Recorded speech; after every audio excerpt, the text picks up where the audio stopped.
세상 15장 정립 세상 25장.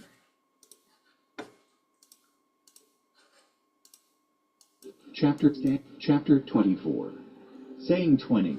Do not envy the wicked, do not desire their company, for their hearts plot violence and their lips talk about making trouble.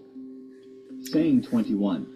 By wisdom a house is built, and through understanding it is established. Through knowledge its rooms are filled with rare and beautiful treasures.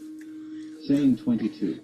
The wise prevail through great power, and those who have knowledge muster their strength. Surely you need guidance to wage war, and victory is won through many advisors.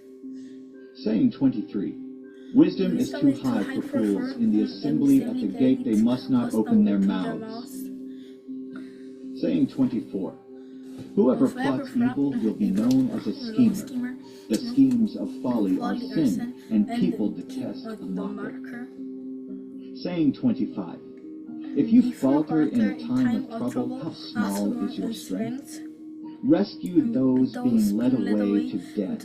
Hold back those staggering toward slaughter. If you say, but we knew nothing about this, does not he who weighs the heart perceive it? Does not he who guards your life know it? Will he not repay everyone according to what they have done? Saying 26. Eat honey, my son, for it is good. Honey from the comb is sweet to your taste. Know also that wisdom is like honey for you. If you find it, there is a future hope for you, and your hope will not be cut off. Saying 27. Do not lurk like a thief near the house of the righteous. Do not plunder their dwelling place. For though the righteous fall 7 times, they rise again, but the wicked stumble when calamity strikes. Saying 28.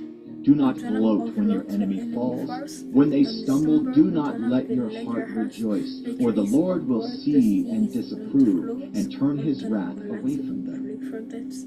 Saying 29. Do not fret because of evildoers, or be envious of the wicked, for the evildoer has no future hope, and the lamp of the wicked will be snuffed out. Saying 30. Fear the Lord and the King, my son, and do not join with rebellious officials, for those two will send sudden destruction on them, and who knows what calamities they can bring.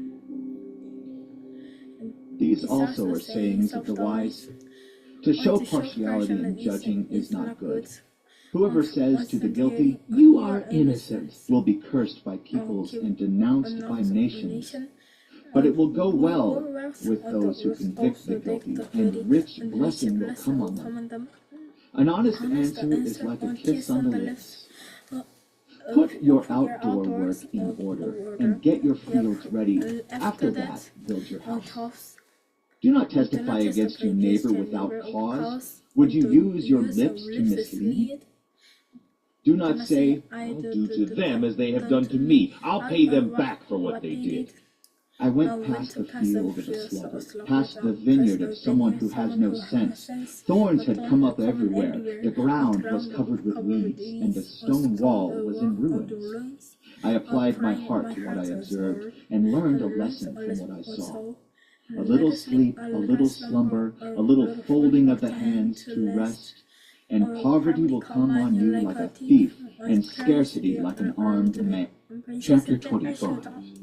These are more Proverbs of Solomon, compiled by the men of Hezekiah, king of Judah. It is the glory of God to conceal a matter. To search out a matter is the glory of kings. As the heavens are high and the earth is deep, so the hearts of kings are unsearchable. Remove the dross from the silver, and a silversmith can produce a vessel. Remove wicked officials from the king's presence, and his throne will be established through righteousness. Do not exalt yourself in the king's presence, and do not claim a place among his great men. It is better for him to say to you, "Come up," than for him to humiliate you before his nobles. What you have seen with your eyes, do not bring hastily to court, for what will you do in the end if your neighbor puts you to shame? If you take your neighbor to court, do not betray another's confidence, or the one who hears it may shame you, and the charge against you will stand. Like apples of gold in settings of silver is a ruling rightly given. Like an earring of gold or an ornament of fine gold is the rebuke of a wise judge to a listening ear.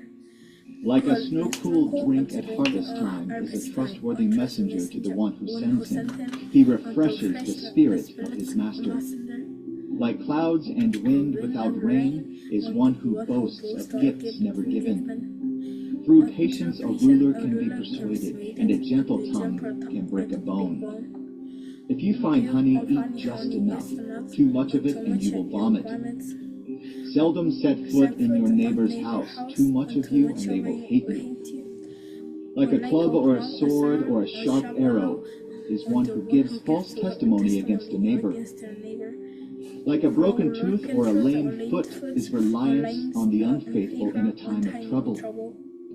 Like one who takes away a garment on a cold day, or like vinegar poured on a wound, is one who sings songs to a heavy heart. If your enemy is hungry, give him food to eat. If he is thirsty, give him water to drink. In doing this, you will heap burning coals on his head, and the Lord will reward you. Like a north wind that brings unexpected rain is a sly tongue which provokes a horrified look. Better to live on a corner of the roof than share a house with a quarrelsome wife. Like cold water to a weary soul is good news from a distant land. Like a muddied spring or a polluted well are the righteous who give way to the wicked. It is not good to eat too much honey, nor is it honorable to search out matters that are too deep. Like a city whose walls are broken through is a person who lacks self-control.